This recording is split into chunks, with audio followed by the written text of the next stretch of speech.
nem precisaria ministrar mais, porque Deus está falando o tempo todo neste lugar.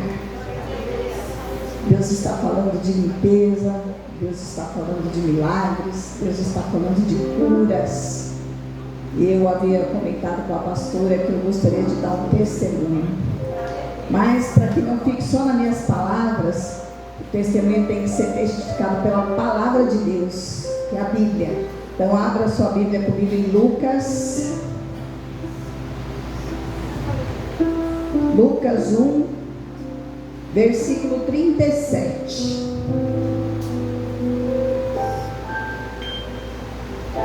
Deus está neste lugar. Glória. Aleluias. Todos acharam? Porque para Deus nada é impossível. Amém?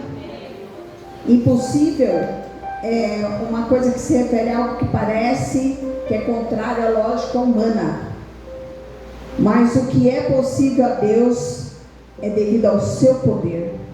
E todos nós já vivemos situações de impossibilidades. Nós já vivemos situações de olhar para aquela situação e falar: olha, eu não sei o que fazer. E é nesse momento que Deus se manifesta. Porque quando você não tem mais o que fazer, quando você deixa o seu lado humano e você entende que você precisa que haja algo sobrenatural, aí o milagre acontece. E o milagre tem acontecido neste lugar. E o milagre continua acontecendo. Mas você hoje precisa encontrar a dracma, ser limpo, ser curado, ser sarado, ter santidade. E você precisa ter fé, porque sem fé é impossível agradar a Deus. Eu vivi inúmeros momentos de enfermidade. Eu tinha uma saúde maravilhosa. Eu estava na casa do Senhor. Como disse a missionária, às vezes você está na casa do Senhor, às vezes você está fazendo muita coisa, às vezes você acha que está abalando Bangu, né? Porque você faz tudo. Só que aí você não tem uma experiência pessoal com Deus. E aí de repente a sua vida toma um outro rumo. E aí você se vê parada com enfermidades. E eu comecei a ficar doente. E eu comecei a ter hemorragias bem duradouras, de vários dias. E eu fui ao médico, naquela época eu ainda trabalhava. E o médico disse: olha, você vai ter que tirar seu útero. Você ainda quer ter filhos? Eu disse: eu tenho 44 anos, não me casei, não tenho família, então eu não quero ter filho, solteira. Então ele disse: então você vai ter que tirar seu útero. E eu disse: vou pedir uma segunda opinião, porque uma primeira só, uma opinião de um médico, eu quero mais uma. E eu fui em outro médico, ele disse: imagina, você vai tomar uma injeção trimestral e não vai precisar tirar nada não. E às vezes, irmãos, Deus tem um plano na nossa vida e nós tomamos nossas atitudes. E eu fui lá atrás da injeção, tomei. Na terceira dose eu tive uma hemorragia muito grave. Fui para o hospital e começou aí a derrocada da minha vida. E eu perdi o emprego, eu descobri que eu tinha mioma e eu descobri que eu tinha algo que eu nem conhecia: endometriose. Endometriose é algo que quando você não gera filhos, porque Deus fez o teu corpo todo correto, com tudo certo. Como eu não gerei filhos, eu tive como se fosse uma overdose. O meu organismo entrou em parafuso e o sangue começou a jorrar para o intestino, para meu rim, para minha bexiga. E tem casos de endometriose, ele vai até para o pulmão. E eu comecei por aquele problema e eu comecei a ficar com o corpo de uma mulher grávida e eu caí no SUS. Eu já não tinha mais trabalho, eu não tinha assistência médica e eu estava ali no SUS. Durante 1 ano e 9 meses eu sangrei. E eu entendo muito da mulher do fluxo de sangue, porque você vai ficando fraca, você vai ficando anêmica, você vai ficando sem forças.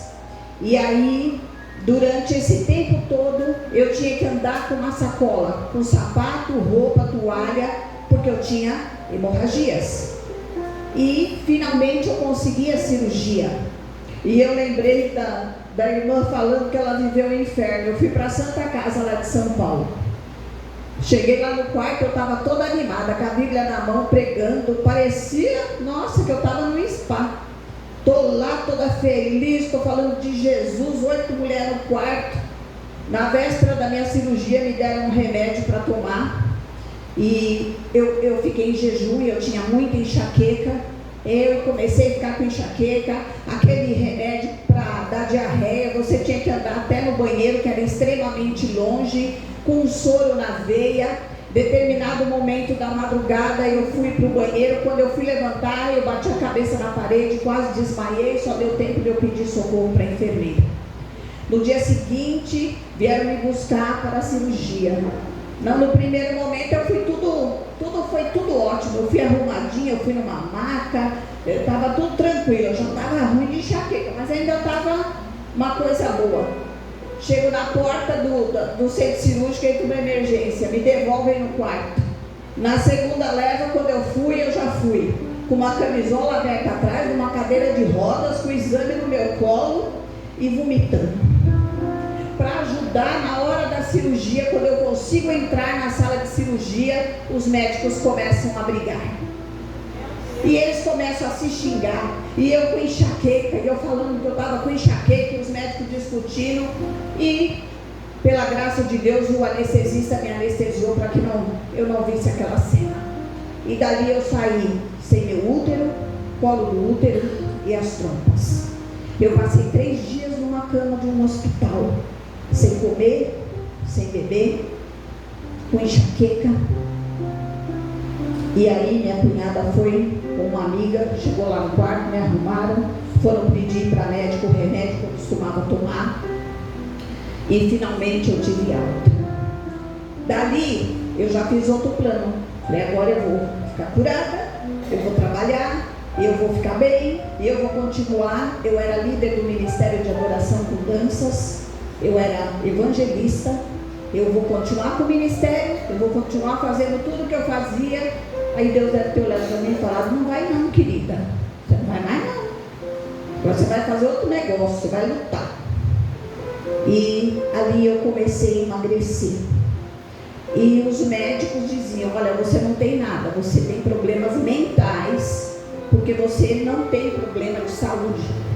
Você fez uma cirurgia e você acha que essa cirurgia é câncer. E eu falei, mas será que é porque a gente tem os mesmos sintomas? E depois desse processo, começou todo o meu processo de enfermidade. Até descobrir o câncer, até passar pela químio, até passar pela rádio. E o processo foi doloroso. Mas nesse processo eu não perdi algo essencial, minha fé. A doença não abalou a minha fé. A esterilidade não abalou a minha fé. O desemprego não abalou a minha fé. Porque eu vivi a provisão de Deus. Enquanto por um lado muitos falavam que eu não queria mais trabalhar, muitos falavam que eu tinha problema mental, Deus mandava suprimento. Deus mandava o maná dele para mim. Deus me honrava. Quando todo mundo olhava para mim e pensava, é um caso perdido essa mulher. Então nessa noite talvez você esteja aqui dizendo, eu sou um caso perdido. Talvez você esteja aqui dizendo nessa noite, falaram que eu não tenho nada, falaram que eu não vou dar nada, falaram que eu não vou ser nada. Eu ouvi muito isso. Enquanto eu estava com mioma, falaram que eu estava grávida. Quando eu operei, falaram que eu tinha abortado. E se você for parar para ouvir as vozes ruins, malignas, você desmonta. Mas eu não ouvi as vozes malignas. Eu queria somente ouvir uma voz, que era a voz de Deus. Não deixe que nenhuma voz, nenhum bombeiro espiritual, nenhuma boca de Satanás venha te dizer que você não é, que você não faz, que você não acontece. Porque quando Deus escreve a nossa história, Ele faz, Ele acontece, porque Ele é Deus. E Ele é Deus do impossível. A impossibilidade de Ana era a gravidez.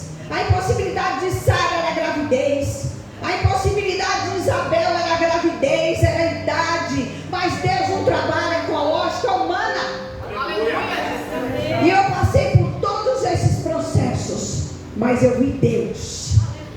Porque eu não abandonei Deus. Eu não culpei Deus pelas minhas mazelas. Eu não culpei Deus pelo que eu plantei, porque eu colhi o que eu plantei. Mas Deus, mesmo nessa situação, Ele foi comigo. Ele não me abandonou. Ele cuidava de mim. Ele me dava roupa. Eu, quando fiquei careca, eu recebi lenço. Eu recebia remédio. Eu recebia remédios, comida natural, porque Deus é Deus de provisão.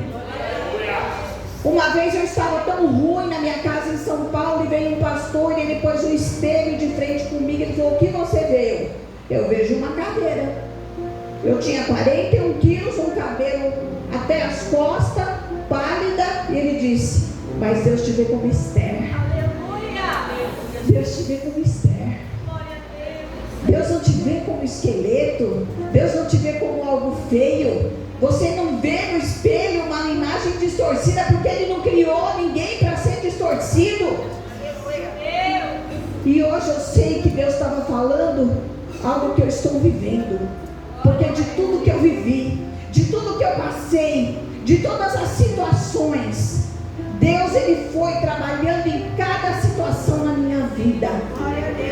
E o laudo que eu recebi após a quimioterapia, a radioterapia foi: você tem artrose nas canelas, você tem artrose nos joelhos, você tem artrose nas mãos, você tem uma síndrome dos olhos secos, você nunca mais vai chorar.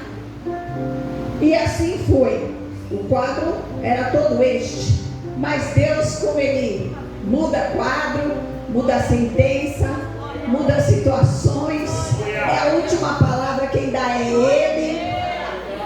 E para a honra e glória do Senhor, eu vim para este ministério. Eu estava no ministério há muitos anos, mas eu pude sentir aqui a presença de Deus novamente. E havia algo que eu queria muito: chorar. Parece que é uma coisa insignificante, né? Mas quando você não chora, você fica cheio de angústia, você fica com peso. E eu não tinha lágrimas, meus olhos ardiam, queimavam, e eu precisaria fazer uma cirurgia para abrir os canais lacrimais. Mas Deus, Ele é médico dos médicos. Ele é cirurgião. Ele é advogado. Ele é juiz. Ele é teu pai. Ele é aquele que te guarda. É aquele que, quando você procura, você encontra. E para honra e glórias do Senhor, eu esperando a cirurgia, estou esperando outras, viu, irmão? Tem ainda na barriga, tem ombros de vidro que disseram que eu tinha que ficar deitado igual uma princesa. Eu olhei para o médico e disse: escuta, princesa como? Eu não tenho príncipe, mas Deus já deu. Eu não tenho príncipe, não sou rica, não sou a velha da lancha, e eu cuido de uma idosa que é minha mãe. Mas meus ombros estão aqui. Eu tive uma osteonecrose. Os meus ombros sofreram um AVC. Os dois, está tudo desligado aqui.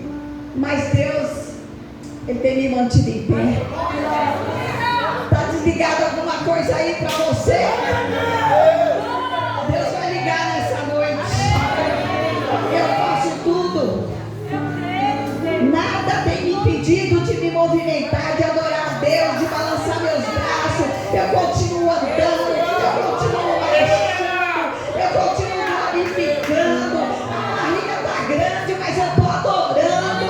E que esteja acontecendo, porque eu vou continuar servindo este Deus. E eu comecei a chorar. Eu choro. Domingo eu chorava aqui, eu falei: meu Deus, como é bom chorar. Principalmente chorar na presença do Senhor. Chorar sentindo que Deus está aqui. Talvez você tenha entrado aqui dizendo: olha, acabou. Um dia eu estava ali em São Paulo e eu disse: nossa Deus, não foi nem com 20, nem com 30, nem com 40, nem com 50, nem com 60, tá bom. É isso aí que o Senhor tem para mim. Tá bom, né? Não estava bom, mas tinha que estar, né? né? Não casei, vou cuidar da minha mãe, acho que nós duas vamos pro mesmo asilo. Mas tá bom, né? Aí Deus colocou a vírgula. Não, querida, a tua história não termina aqui. Eu não trabalho com idade. Eu não trabalho com lógica humana. E Deus me deu um presente. Deus me deu um homem de Deus. Deus, quando te dá, Ele dá coisa boa. Quando Deus te dá.